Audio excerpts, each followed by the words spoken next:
Hello everyone, welcome to success with Rai academy. 15 जनवरी 2021 के दैनिक जागरण के राष्ट्रीय संस्करण को आज के इस वीडियो में हम डिस्कस करेंगे। तो चलिए वीडियो को शुरू करते हैं। सबसे पहले अपनी मोटिवेशनल लाइन को देख लेते हैं। कुछ करना है तो सबसे बेस्ट करके दिखाओ, वरना काम करने का दिखावा बंद कर दो। यानी अगर आप किसी एग्ज़ाम की प्रिपरेशन करते हैं तो उसे पूरी तरीके से, पूरी तैयारी से करिए। यानी कि उसमें आपको अपना बेस्ट करके दिखाना है।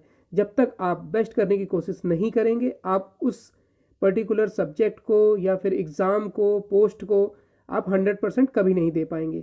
या फिर आपने देखा होगा कि जो भी इंस्टीट्यूट होते हैं, कोचिंग्स होती हैं, उसमें हज़ारों छात्र पढ़ते हैं और पूरे अगर देश की बात करें तो लाखों छात्र पढ़ते हैं।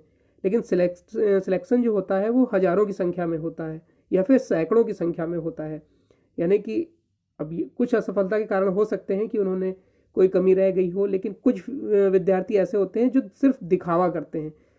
तो अगर आपको सिलेक्शन पाना है तो आपको दिखावा बंद करना होगा और अपना बेस्ट करके दिखाना होगा। आप अपने बेस्ट से बेस्ट करने के लिए टाइम टेबल बना सकते हैं, उसको फॉलो करिए, स्ट्रिक्टली फॉलो करिए, तो निश्चित तौर पर आपको सफलता मिलेगी। अब आज के न्यूज़पेपर को शुरू करते हैं। सबसे पहले नेशनल न्यूज़, दो नेशनल न्यूज़ हैं। पहली न्यूज़ है कि संशय खत्म, आज फिर होगी वार्ता। ये स्टेटमेंट दिया है कृषि मंत्री नरेंद्र सिंह तोमर ने, और प्रदर्शनकारी किसानों के साथ खुले मन से बात करने को तैयार हैं। सुप्रीम कोर्ट के मध्यस्थता के बाद इनका स्टेटमेंट आया है। और इस न्यूज़ में क्या है आगे हम देखेंगे। सेकंड न्यूज़ है कि प्रधानमंत्री मोदी करेंगे टीकाकरण अभियान की शुरुआत। जो सबसे बड़ा टीकाकरण देश का अभियान है वो 16 जनवरी यानी कि कल से शुरू होने जा रहा है और इसकी शुरुआत प्रधानमंत्री नरेंद्र मोदी खुद करेंगे।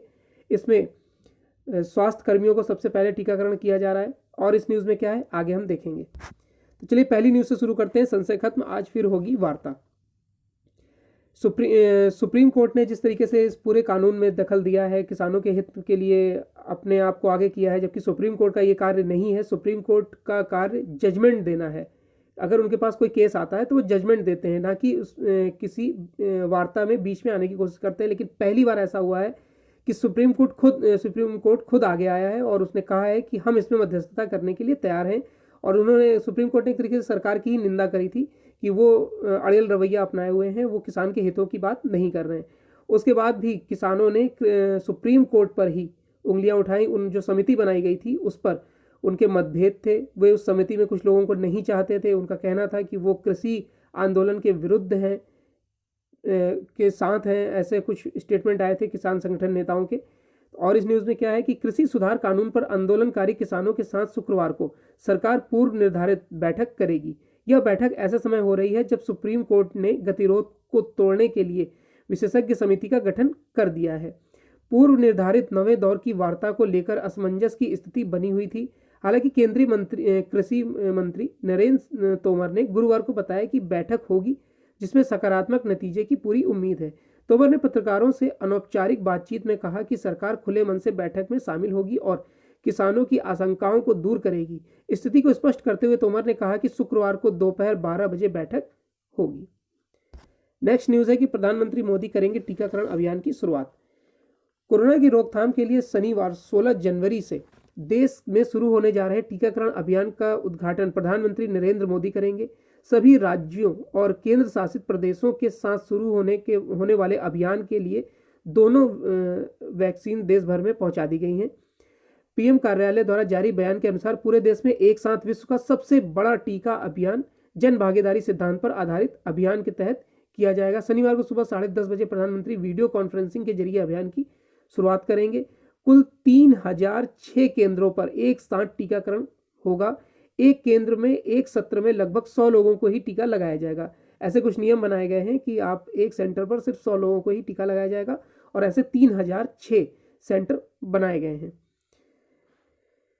अब नेक्स्ट पेज पर आते हैं। नेक्स्ट पेज है हमारा इंटरनेशनल पेज। इंटरनेशनल पेज में एक न्यूज़ है, राष्ट्रपति ट्रंप के खिलाफ महाभियोग प्रस्ताव पारित। जिस तरीके से ट्रंप ने अपने समर्थकों को उकसाया था ट्वीट के जरिए, सोशल मीडिया के माध्यम से, और ये सब जो उन्होंने 3 नवंबर को जो इलेक्शन हुए थे अमेरिकी राष्ट्रपति के, उसमें इनकी हार की वजह से हुए थे। जब संसद में फाइनल डिसीजन हो रहा था उसमें इन्होंने अपनी हार जब इनकी निश्चित होने लगी तो इन्होंने अपने समर्थकों के लिए ट्विटर पर वीडियो जारी करके ये बताया कि ये मेरे खिलाफ साजिश है, अपने समर्थकों को इन्होंने उकसाया, और उसके बाद इनके समर्थक संसद में पहुंच गए और एक तरीके से पूरा आप कह सकते हैं कि ऐसा माहौल बना दिया जो अमेरिकी इतिहास में अभी तक नहीं हुआ था। इसी पर ही अब सब पार्टियों ने, कई नेताओं ने इसमें इनका विरोध किया और ऐसा बोला गया कि इनके खिलाफ महाभियोग प्रस्ताव पारित किया जाना चाहिए, क्योंकि इनका जो कार्यकाल है वो 20 जनवरी तक का ही है। 20 जनवरी को नए राष्ट्रपति जो बिडेन अपना शपथ ले लेंगे। संसद पर हमले को लेकर राष्ट्रपति डोनाल्ड ट्रंप के खिलाफ बुधवार को महाभियोग प्रस्ताव पारित कर दिया गया। वह दूसरी बार महाभियोग का सामना करने वाले अमेरिका के पहले राष्ट्रपति बन गए हैं। ट्रंप की रिपब्लिकन पार्टी के कुछ सांसदों ने भी उनका साथ छोड़ दिया है। डेमोक्रेटिक पार्टी के बहुमत वाले संसद के निचले सदन प्रतिनिधि सभा में पारित हुए प्रस्ताव के पक्ष में 10 रिपब्लिकन सांसदों ने मतदान किया। प्रस्ताव में ट्रंप पर आरोप लगाया गया कि उन्होंने संसद पर हमले के लिए भीड़ को उकसाया था। प्रस्ताव में ट्रंप को राष्ट्रपति पद से हटाने के साथ ही यह भी मांग की गई है कि फिर कभी किसी संवैधानिक पद संभालने के लिए उनको अयोग्य करार दिया जाए। नेक्स्ट पेज है हमारा बिजनेस पेज। बिजनेस पेज में दो न्यूज़ हैं। पहली न्यूज़ है कि बजट में निर्यातक एमएसएमई को विशेष दर्जा दिए जाने की उम्मीद, और दूसरी न्यूज़ है कि अगले साल के बाद विकास दर को बनाए रखना चुनौती। ये स्टेटमेंट दिया है रेटिंग एजेंसी फिच ने। पहली न्यूज़ से देखते हैं कि अप्रैल से शुरू होने वाले वित्त वर्ष 2021-22 के लिए 1 फरवरी को पेश होने वाले बजट में सरकार निर्यातक एमएसएमई को विशेष दर्जा दे सकती है। विशेष दर्जा हासिल एमएसएमई को सरकार कई सुविधाएं देगी ताकि वे निर्यात में और बढ़ोतरी कर सकें। वस्तुओं के कुल निर्यात में एमएसएमई की हिस्सेदारी लगभग 48% है। हाल ही में एमएसएमई मंत्री नितिन गडकरी ने एक उद्योग संगठन के कार्यक्रम में कहा था कि सरकार अगले 5 वर्षों में निर्यात में एमएसएमई की हिस्सेदारी 60% तक पहुंचाना चाहती है। इसके साथ ही अगले 5 वर्षों में एमएसएमई के माध्यम से 5 करोड़ नए रोजगार का भी सृजन करने का लक्ष्य रखा गया है। नेक्स्ट है अगले साल के बाद विकास दर में को बनाए रखना चुनौती है। अंतर्राष्ट्रीय रेटिंग एजेंसी फिच ने गुरुवार को कहा कि अगले वित्त वर्ष में जिस तरह की विकास दर के अनुमान लगाए जा रहे हैं, आगे बरकरार रखने में बड़ी चुनौती सामने आ सकती है। एजेंसी के मुताबिक विकास दर आने वाले वर्षों में 6.5% के आसपास सीमित रहेगी। भारत मध्यम अवधि में यानी 2 से 5 वित्त वर्षों के दौरान सीमित आर्थिक विकास दर ही हासिल कर सकेगा। कोरोना का असर भारतीय इकोनॉमी पर लंबे समय तक रहेगा और इसकी वजह से मंदी के जो आसार बने हैं उन्हें धीरे धीरे नीतिगत कदमों से ही खत्म किया जा सकेगा। फिच का मानना है कि वर्ष 2021 से 2026 के दौरान भारत की आर्थिक वृद्धि दर 5.1% रहेगी। एजेंसी के मुताबिक देश के वित्तीय ढांचे की आधारभूत कमजोरी के चलते विकास दर नीचे रहेगी। नेक्स्ट पेज है हमारा एडिटोरियल पेज। एडिटोरियल पेज में 3 आर्टिकल हैं हर बार की तरह। पहला आर्टिकल है आक्रोश के बीच गुम हुए आवश्यक मुद्दे। छोटे किसानों के जरूरी मुद्दे टिकरी से सिंधु तक वाटरप्रूफ तंबुओं में बैठे समर्थक किसानों के अड़ियल तेवर के बीच गायब हो गए हैं। इसी पर लिखा गया है आर्टिकल, और यह आर्टिकल लिखा है पूर्व सैनिक एवं पूर्व प्रशासक आर विक्रम सिंह द्वारा। दूसरा आर्टिकल है नागरिकों की निजता में तकनीकी सेंध। वक्त आ गया है कि दिग्गज विदेशी टेक कंपनियों के मनमाने आचरण पर अंकुश लगाने की पहल की जाए। इसी पर लिखा गया है आर्टिकल, और यह आर्टिकल लिखा है तकनीकी विषयों के जानकार अभिषेक कुमार सिंह द्वारा। और तीसरा आर्टिकल है दुष्प्रचार के दुष्परिणाम, जिस तरीके से कृषि कानून को लेकर 4 सदस्यीय समिति के एक सदस्य भूपिंदर सिंह मान ने इस्तीफा दे दिया है, यानी समिति से इस्तीफा दे दिया है। ये भी दुष्प्रचार का ही एक तरीका है। पहले आर्टिकल से शुरू करते हैं। आक्रोश के बीच गुम हुए आवश्यक मुद्दे। उच्चतम न्यायालय ने नए कृषि कानूनों पर अमल को रोकने का बड़ा फैसला लिया है, लेकिन किसान नेताओं ने उसे महत्व नहीं दिया। उन्होंने अदालत द्वारा गठित समिति को जिस तरह ठुकराया, उससे यही लगता है कि किसान आंदोलन का वास्तविक लक्ष्य कृषक समस्याओं का समाधान नहीं है, अन्यथा उनकी मांगों के आगे देश के 85 से 86% छोटे एवं सीमांत किसानों की समस्याओं को खारिज न कर दिया जाता। स्मरण यानी कि याद रहे कि किसी भी आर्थिक गतिविधि के समान कृषि का भी आधारभूत आर्थिक फार्मूला मांग और आपूर्ति का ही है। क्या कृषि आर्थिक शक्तियों से महरूम होकर मात्र सरकारी क्रय विक्रय निर्धारण, खरीद व सब्सिडी की अस्वाभाविक सी नींव पर स्थिर खड़ी रह सकती है। देखिए, अगर जब किसान के यहाँ अनाज होता है, जब उसको बेचने की बारी आती है, तो जो सरकारी तंत्र है हमारा, वो इस रवैये पर रहता है कि किसान किसी भी कीमत पर उसे बेचने के लिए तैयार हो जाते हैं। लंबी लाइनें लगती हैं, कई कई दिन लग जाते हैं, किसान कि कई किलोमीटर जाते हैं सेंटर पर बेचने के लिए, लेकिन बिकता नहीं है, वहाँ खड़े रहते हैं। उसके बाद फिर सेंटर पर दलाल होते हैं, जो बिचौलिए जिन्हें बोला जाता है, वो कहते हैं कि मैं जल्दी करा दूंगा, इस नाम पर मनमानी कीमत पर उनसे अनाज ले लिया जाता है। तो सरकार ये चाहती थी कि ये जो बिचौलियापन है, इन सबको थोड़ा दूर किया जाए।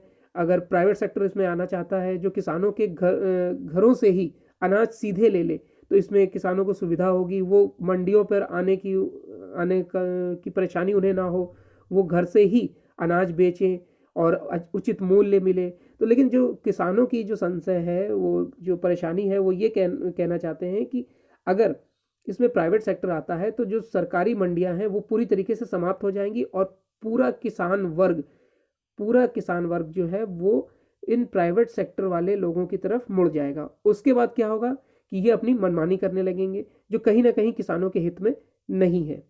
छोटे व सीमांत किसान जो खेती और मजदूरी के बीच झूलते रहते हैं, उनकी बात टिकरी से सिंधु तक वाटरप्रूफ तंबुओं में बैठे समर्थक किसानों के तेवर में गुम हो गई हैं। जहां आमदनी से ज़्यादा ट्रैक्टर और बड़ी गाड़ियां आई हों, जहां सरकार को औकात बताने, कानून वापसी पर तक सड़क जाम रखने, दिल्ली दंगों के आरोपितों को छुड़ाने की बात हो, वहां भला देश के 85 से 86% मजदूर कृषकों की परवाह किसे होगी। देश की जीडीपी में कृषि की भागीदारी 16% है, जबकि उस पर निर्भर आबादी करीब 58% है, यानी आधे से अधिक आबादी का योगदान मात्र 16% है, जिससे स्पष्ट है कि अभिजात्य सुविधाओं भोगी कृषक वर्ग समाधान के प्रति सजग न होकर शासकीय नीतियों को वर्गीय हितों की पूर्ति हेतु उपयोग करना चाहता है।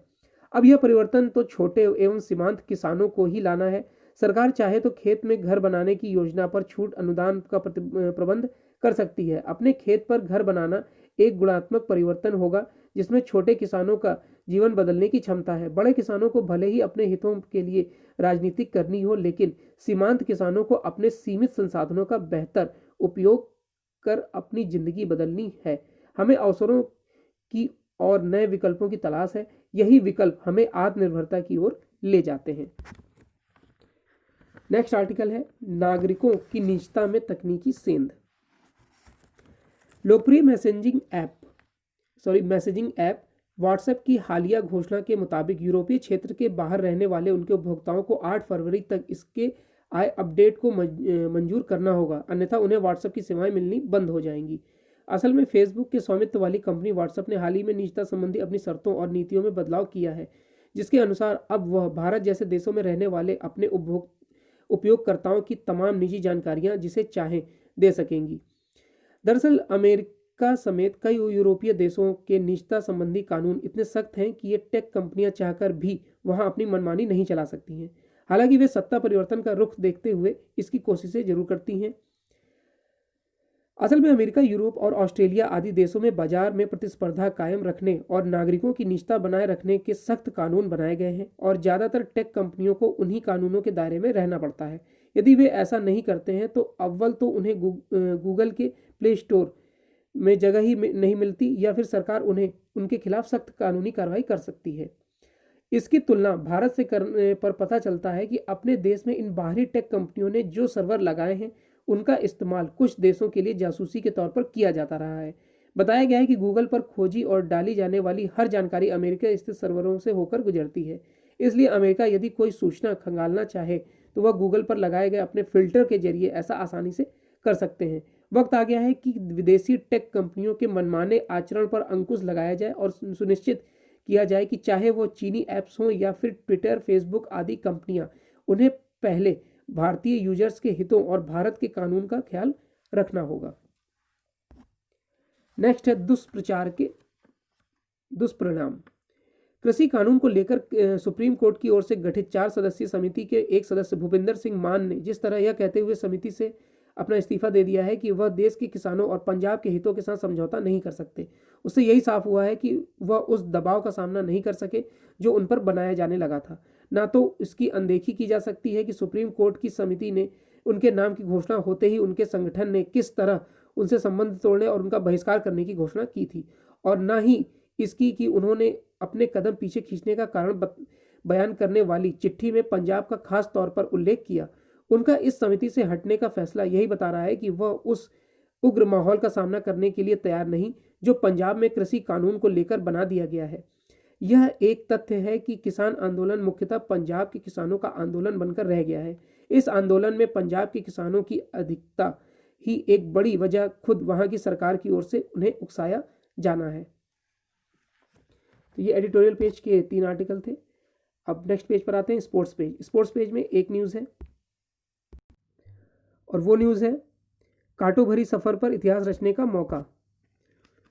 सिडनी में हार की कगार पर पहुंचकर मैच बचाने में ऑस्ट्रेलिया के हौसले पस्त करने वाली भारतीय टीम के सामने गाबा की जीवंत पिच पर चुनौती कड़ी होगी, क्योंकि उसके शीर्ष खिलाड़ी चोटों के कारण निर्णायक टेस्ट खेलने के लिए उपलब्ध नहीं है। ऑस्ट्रेलिया को बॉर्डर गावस्कर ट्रॉफी जीतने के लिए अंतिम टेस्ट को जीतने की जरूरत है, लेकिन भारत का काम ड्रॉ से भी चल जाएगा।